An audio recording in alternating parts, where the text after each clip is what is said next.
शांति। आज 25 मई 2023 के साकार मधुर महावाक्य हैं। आज सतगुरुवार वरदानी दिवस है। परम सतगुरु ने आँख खुलते ही हम सबको बहुत सुंदर वरदान दिया। ज्ञानी योगी तो आत्मा भव। हर कर्म श्रेष्ठ कर्म करने वाले सफलता मूर्त ज्ञानी योगी आत्मा भव। कोई भी कार्य करते योग युक्त स्थिति में रह के जो कर्म करते हैं उनका हर कर्म हर संकल्प श्रेष्ठ होता है। ऐसी आत्मा का हर कर्म युक्ति युक्त होता है। ऐसा नहीं कहेंगे सोचना तो नहीं चाहिए था, सोच लिया, करना तो नहीं चाहिए था, कर लिया, बल्कि योग युक्त राजयुक्त आत्मा की निशानी है हर कर्म युक्ति युक्त होगा, श्रेष्ठ होगा।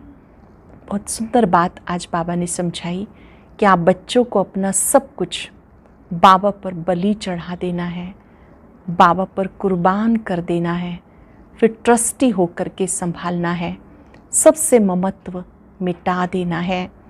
इस समय हमारी युद्ध इन 5 विकारों के साथ है। माया बुद्धि योग बाप से लगाने नहीं देती है। इन 5 विकारों को ही तूफान कहा जाता है। बाबा की याद से ये तूफान शांत हो जाते हैं। इस समय हमने बाबा को अपना बनाया है। बाबा को अपना बनाना मासी का घर नहीं। माया बार बार बुद्धि योग तोड़ देती है।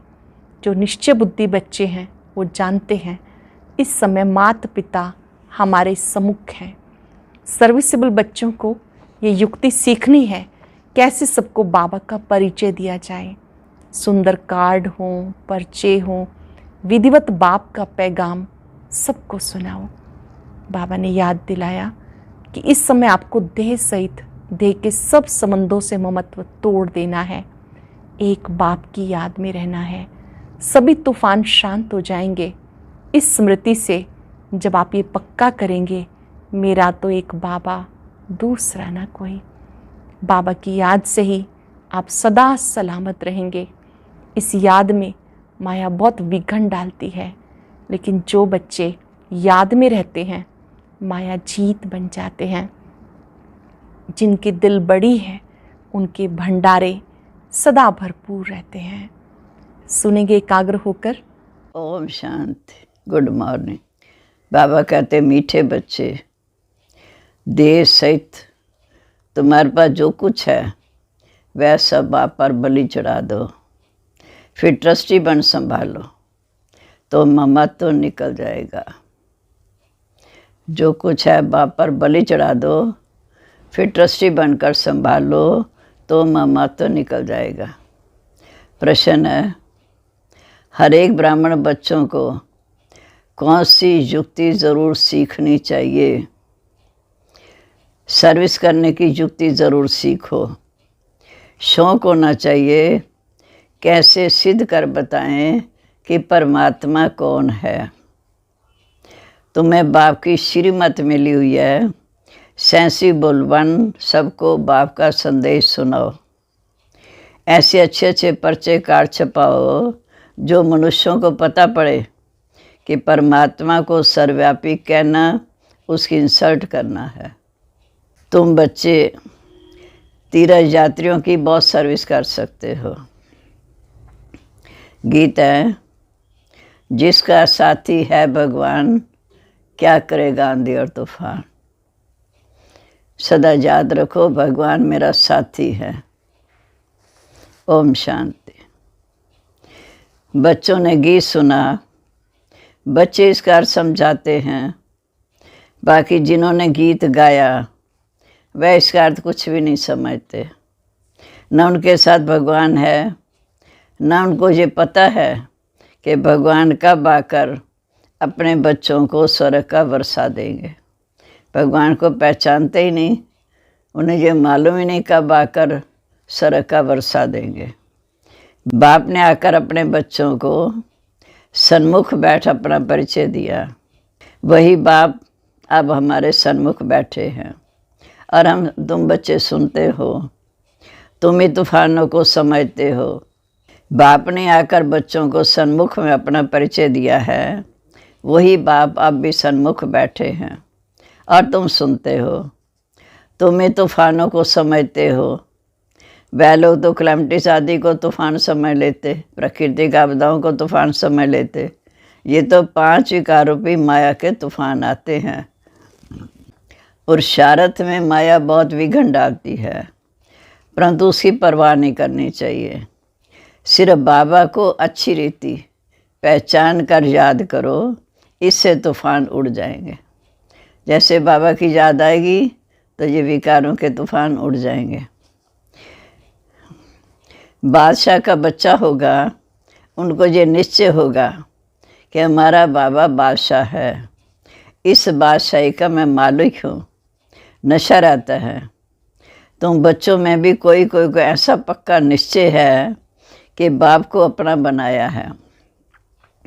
अपना बनाना कोई मासी का घर नहीं, आसान बात नहीं है।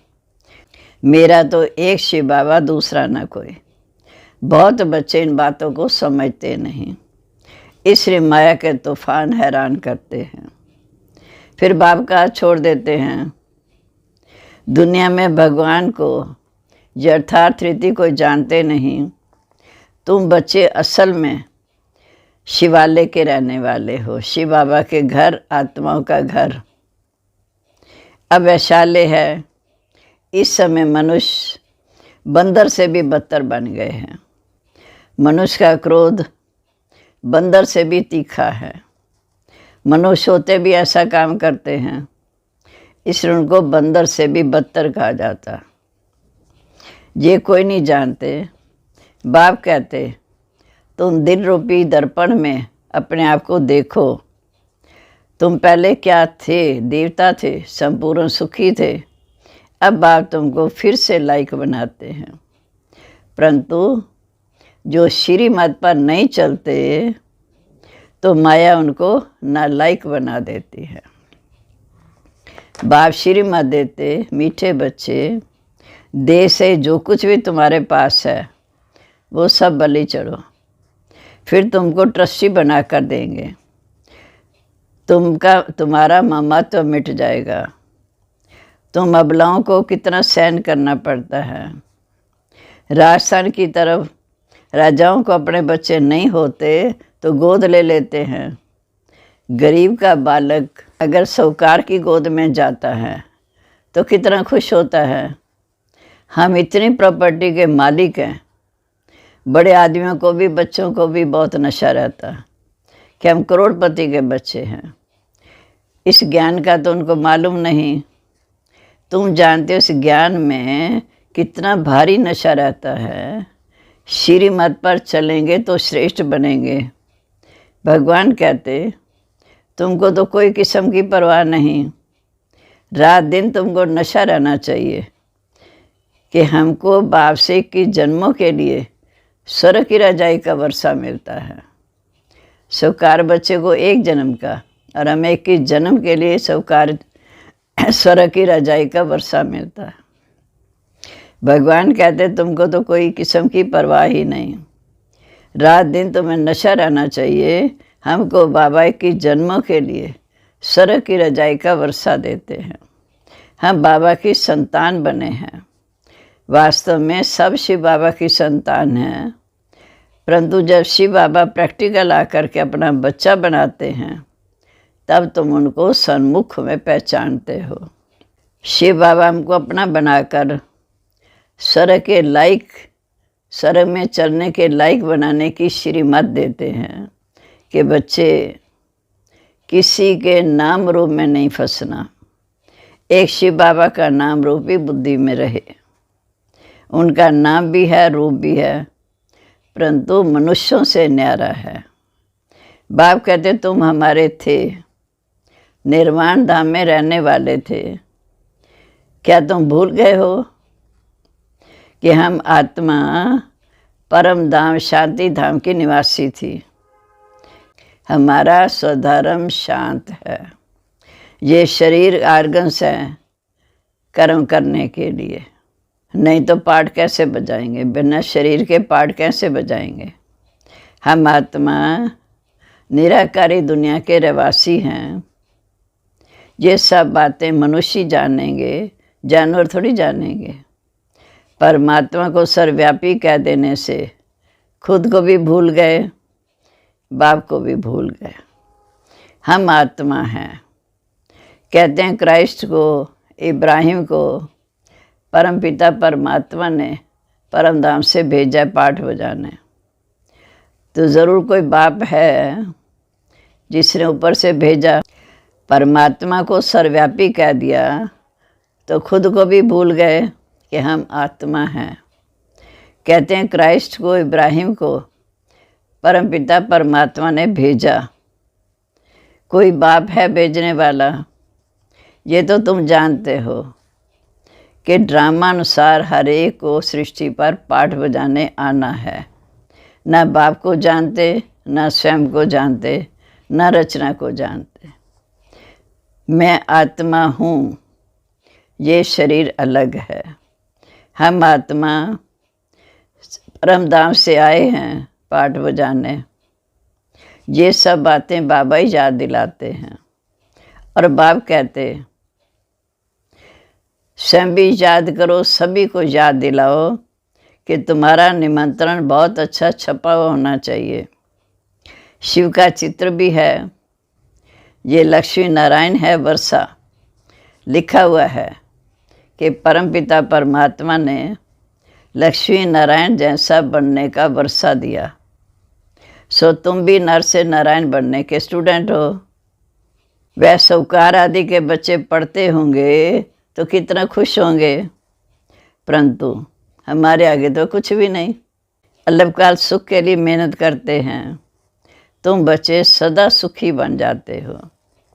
ये भी तुम कह सकते हो, कहाँ भी जाओ हाथ में निमंत्रण पत्र हो, बोलो ये सभी आत्माओं का बाप स्वर्ग का रचयिता है। उनसे वर्षा कैसे मिलता है सो आकर समझो। ये निमंत्रण एरोप्लेन से भी गिरा सकते हो, अखबार में भी डाल सकते हो। बड़े ते बड़ों को निमंत्रण मिल जाएगा। ये एरोप्लेन विनाश के लिए भी है, तुम्हारी सर्विस के लिए भी है। ये काम गरीब तो कर ना सके, परंतु बाप तो है ही गरीब निवास। बाप है गरीब निवास। गरीब ही वर्षा पाते हैं। साहूकार तो ममत्व में फंसे हुए हैं। सरेंडर होने में उनका हृदय विदीर्ण होता है। कन्याओं माताओं का भी इस समय भाग्य उदय हो रहा है। बाप कहते इन माताओं द्वारा ही भारत का साधु संत महात्माओं का उद्धार करना है। आगे चलकर वो सब आएंगे। अभी वो लोग समझते हैं हमारे जैसा कोई नहीं। साधु संत महात्मा समझते हैं, साधु संत महात्मा समझते हैं हमारे जैसा कोई नहीं। वह हठ योग कर्म संन्यास अलग है। भगवान तो ज़रूर आकर स्वर्ग का मालिक बनाएंगे, तो तुमको कितनी खुशी रहनी चाहिए। बाबा भक्ति में भी, ब्रह्मा बाबा भक्ति में भी, तो तुमको कितनी खुशी रहनी चाहिए। बाबा भक्ति में भी लक्ष्मी नारायण के चित्र को बहुत प्यार से साथ में रखते थे। श्री कृष्ण के चित्र को देख सभी बहुत खुश होते हैं। बाबा बच्चों को समझाते हैं अपना और दूसरों का कल्याण करना है तो सर्विस में लग जाओ। एम ऑब्जेक्ट तो बहुत क्लियर है। वर्षा है, डीटी वर्ल्ड सॉवरेंटी। ऊपर शिव बाबा, नीचे लक्ष्मी नारायण। कितना सहज समझाना कि शिव बाबा इनको ऐसा वर्षा देने के लिए योग्य बना रहे हैं। तो सबको निमंत्रण देना है। बेहद के बाप से स्वर्ग का वर्षा ज़रूर मिलना है। जहाँ बहुत लोग जाते हैं वहाँ ये पर्चे ज़रूर बांटने चाहिए। कोई कुछ कह नहीं सकता। अगर कोई कहे, हम सिद्ध कर समझाएंगे कि बाप जिससे स्वर्ग का वर्षा मिलता है उनको तुम सर्वव्यापी कहते हो। बाप कहते देखो तुम मेरी कितनी इंसल्ट करते हो और मैं तुम्हें स्वर्ग का मालिक बनाता हूँ। बाबा कहते देखो तुम मेरी कितनी इंसल्ट करते हो और मैं तुम्हें स्वर्ग का मालिक बनाता हूँ। मुझे फिर टिक्कर भीतर में डाल दिया।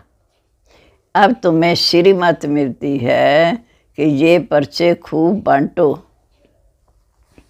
अमरनाथ की यात्रा पर बहुत झुंड जाते हैं, वहाँ जाकर बांटो।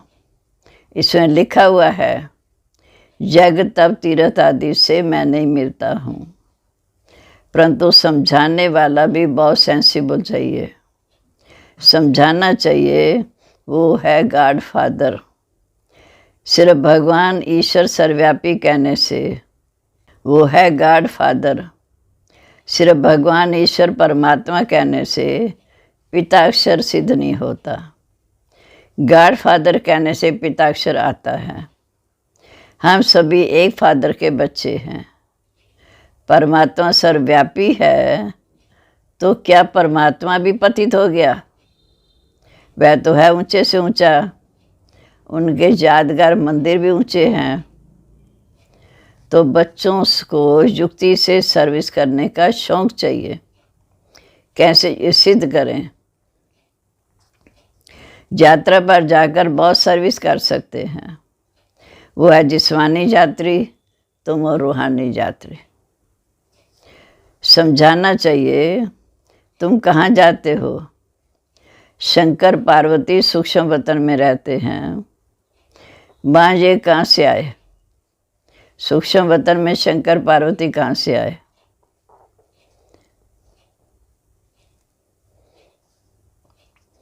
तुम और रूहानी यात्री, समझाना चाहिए, तुम कहाँ जाते हो? ये सब है भक्ति मार्ग, तो तुम्हें बहुत सर्विस कर सकते हो।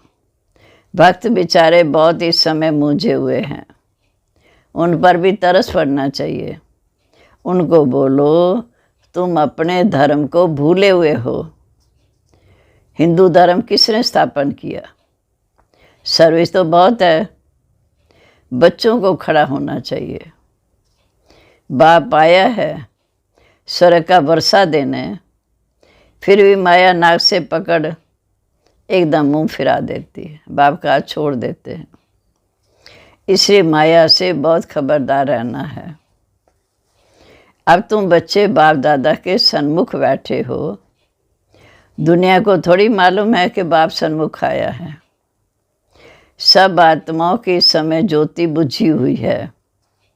एकदम तो बुझ नहीं जाती, थोड़ी लाइट रह जाती है जैसे चांद की।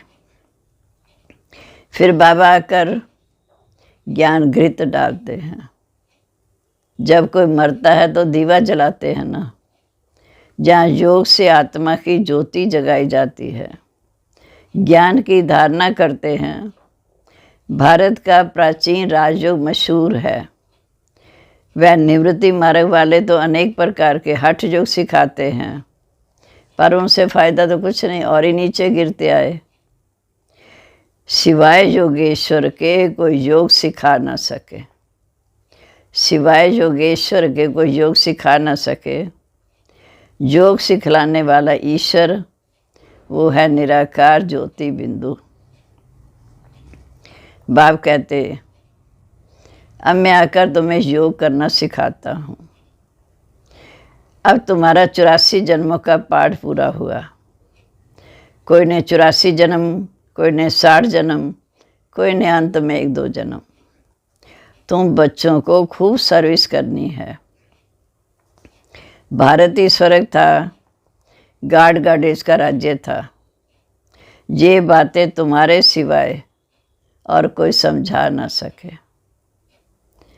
गाली भी तुमको खानी पड़ती है। बाबा गाली खाएंगे तो क्या तुम बच्चे नहीं खाएंगे?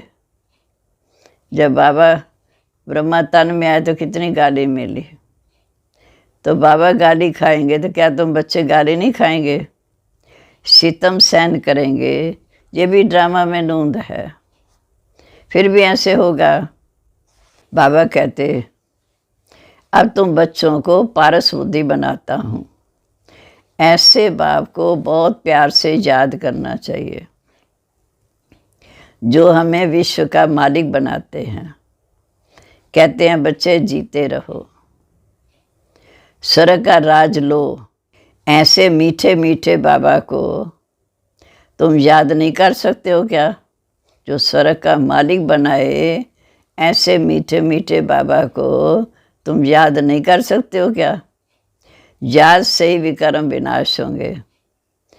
राहुआ पापों का खाता भी जहाँ ही चुकतू करना है योग बल से। अगर योग नहीं लगाएंगे तो सज़ा खानी पड़ेगी। उस समय बाबा साक्षात्कार भी कराएंगे। तुम हमारे बनकर फिर फारकती दे, तुम ट्रेटर बन गए। बाप का बच्चा बनकर फिर बाप को फारकती दे, फिर ट्रेटर बन गए। तुमने शुरुआत में साक्षात्कार भी किया है। अच्छा, मीठे मीठे सिक्के लदे सदा सलामत बच्चों को माता पिता का याद प्यार और गुड मॉर्निंग। बच्चों को समझना है कि हम ये शरीर छोड़ सीट होम शांति धाम जाएंगे। अब यहाँ रहने का ज़रा भी मज़ा नहीं। अब हम बाबा के पास जाते हैं, बाबा को याद करना है। वहाँ से फिर हम स्वर्ग में अर्थात सतयुग में आ जाएंगे। ये यात्रा बड़ी वंडरफुल है। इसमें माया बहुत विघन डालती है। याद करते हैं बाबा को, माया आ जाती है बीच में। अच्छा, मीठे मीठे सिक्के लदे बच्चों प्रति माता पिता बाप दादा का याद प्यार और गुड मॉर्निंग। रूहानी बाप की रूहानी बच्चों को नमस्ते। हम रूहानी बच्चों की रूहानी बाप दादा को नमस्ते। नमस्ते बाबा, गुड मॉर्निंग। शुक्रिया बाबा, शुक्रिया, कितनी अच्छी शिक्षाएं दी। अब धारणा के लिए मुख्य सार। पहली पॉइंट, एक शिव बाबा का नाम रूप बुद्धि में रखना है और किसी के भी नाम रूप में नहीं फंसना है। दूसरा, माया के तूफानों की परवाह नहीं करनी। मेरा तो एक शिव बाबा, दूसरा ना कोई। इस विधि से तूफान हटा देने हैं। अब आज का वरदान, सदा यथार्थ श्रेष्ठ कर्म द्वारा सफलता का फल प्राप्त करने वाले ज्ञानी योगी तो आत्मा भव। सदा यथार्थ श्रेष्ठ कर्म द्वारा सफलता का फल प्राप्त करने वाले ज्ञानी योगी तो आत्मा भव।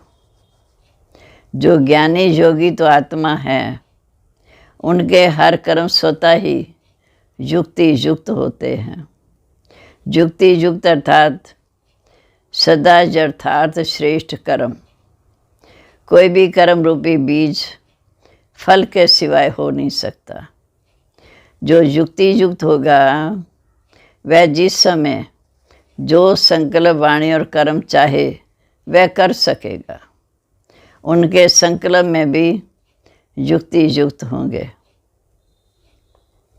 उनके संकल्प भी युक्ति युक्त होंगे। ऐसे नहीं कि ये करना नहीं चाहता था, हो गया। सोचना नहीं चाहिए था, सोच लिया। राजयुक्त युक्ति युक्ति निशानी है युक्ति युक्त चलना। स्लोगन है, जिनकी दिल बड़ी है उनके भंडारे सदा भरपूर रहते हैं। जिनकी दिल बड़ी है उनके भंडारे सदा भरपूर रहते हैं। और अब सुनते हैं आज का अव्यक्त ज्ञान मोती।